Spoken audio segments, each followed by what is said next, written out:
समस्त गणमाध्यम देखा मिलला जे भद्रक जिला बासुदेवपुर अंचल एक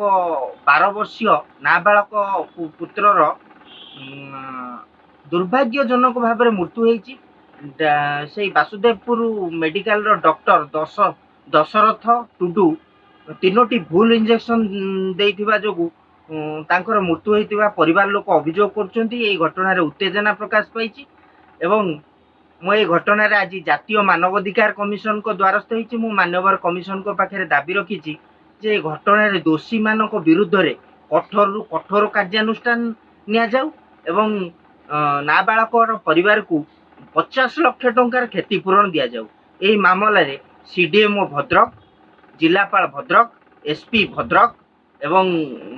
डीजी पुलिस ओडिशा, स्वास्थ्य सचिव ओडिशा, मुख्यमंत्री ओडिशा को पक्षभुक्त करा जायछि। मु आशा रखी मानवर कमिशन घटना हस्तक्षेप करी दोषी मान विरुद्ध रे कठोर कार्यानुष्ठान नवा संगे संगे नाबालक परिवार को 50 लाख टंकार क्षतिपूरण जोगई देबे एवं ए घटना बहुत हृदय विदारक एवं सारा राज्य रे ये घटना